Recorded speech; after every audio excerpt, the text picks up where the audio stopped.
Well, it's been one stumble after another for President Biden's 5-day overseas trip to NATO. But boy, did he just really end it in a pretty peculiar way. Tape of the president nibbling at the shoulder of a frightened little girl. Look at that. Has everyone on media cringing. But it comes amid a new report on how the president's antics have got Democrats worried.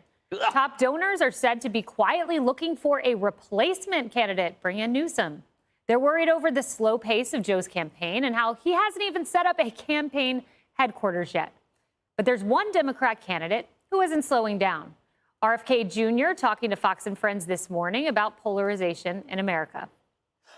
They're tired of the polarization. They're tired of the anger. Try to focus on the values that Americans share with each other, Republicans and Democrats, rather than focusing on those issues that are keeping us all apart. The polarization is so toxic, it's so venomous, and I think it's more dangerous than any time since the American Civil War, and we have to start talking to each other. And while RFK pushes unity, the media continues to divide us. Listen to the deplorable thing an MSNBC guest said about pro-Trump Americans. One of the things that's disturbing is, I guess this is working with a portion of the American people. And that, for me, is just kind of hard to take. And so what exactly is this hold that Trumpism has on some portion of the American people, that their representatives are coming to Washington and acting amok in this way? As Mika said, whether it's, ignorance, stupidity, or graft, something more nefarious, I don't know.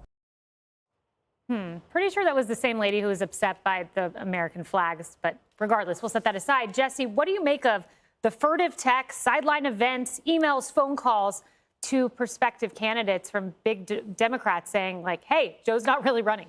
Well, the smart money is hedging right now, because if you have a lot of dough, would you just plow it all into the Biden campaign? No, you'd look for an alternative, because he's not campaigning. Jesse Watters Primetime has more staff than Joe Biden's reelection campaign. True. He also has done one event that he didn't pay for, and he underperformed in his fundraising vis-a-vis Barack Obama. And he doesn't even have a campaign headquarters. He doesn't even have a campaign finance chairman. And the last time I saw the guy, he was laying back like this, glistening in the sun with his eyes closed on the beach. That doesn't look like someone's running for re-election. And then he's going to this, pretend you're a baby. He's good. Oh, this is a mistake. And then he's in with the makeup. The sniff.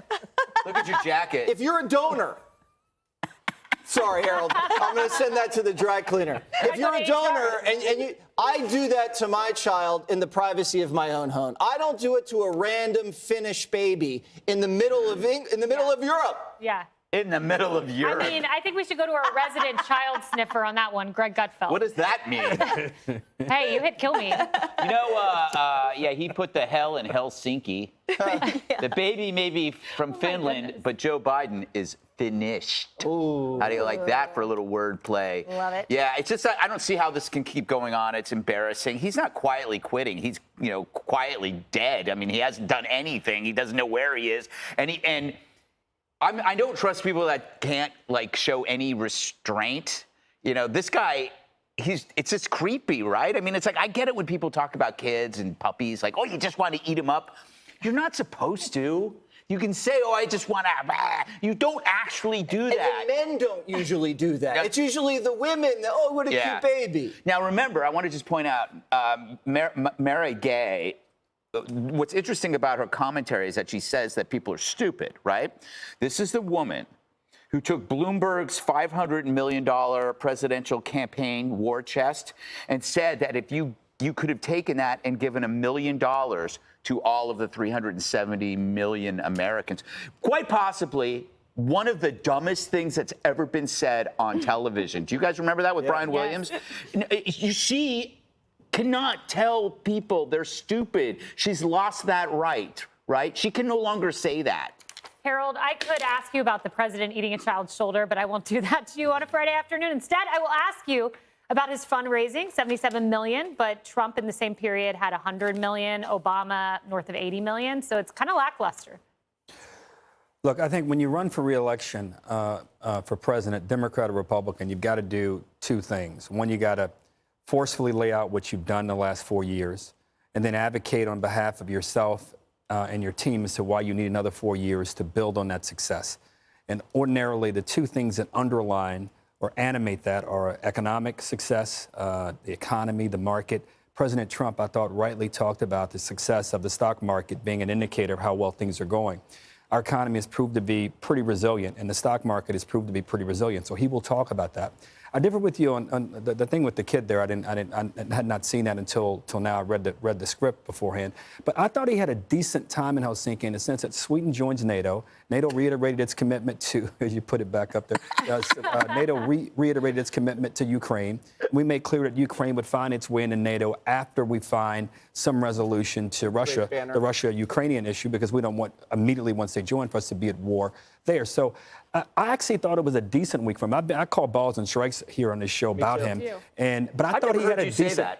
I mean, you're fair. I've copyrighted, but I think he actually had a better week than perhaps some are giving him credit for. Now, having said that, RFK Jr., the things he's talking about are things that are on Democrats' minds. So it'll be interesting to see how President Biden begins to incorporate some of that narrative into his campaign narrative. You know, and I don't know how this foreign trip's going to move voters. I don't think it will, Emily. But what could move voters, the media totally deriding Trump supporters the same way they did last time around in 2016. What happened there? Right. This is a media that, as you pointed out, and we talked about this, says that the American flag flying from a truck is offensive. In fact, it's a security threat, that by virtue of your presence, if you are a patriot, if you dare to fly the flag from your home, if you vote in a certain way, you are the threat.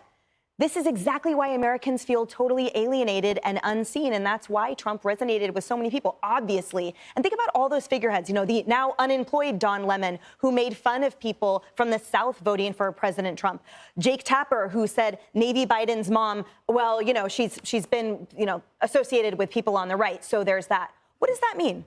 That if I vote conservative, I'm not befitting to be a mother? Is that what that comment made? There are Mika and Mara Gay who say it's ignorant and the like. What is ignorant about policies that result in limited government and higher unemployment rates, in thriving of an economy, in the things that people care about, including, for example, the multifaceted Hispanic population that for some reason Biden thinks by putting out a commercial in 6 different Hispanic accents, that will somehow attract a very diverse population that cares first and foremost about the economy and safety and education and law and crime. And for all those reasons, that's why they are flocking to the GOP policies. But I guess to those media figureheads, they just call it Trumpism and they call it a security threat. Yep. Well, the nibbling president is off to a beachside vacation, so stay clear, kids.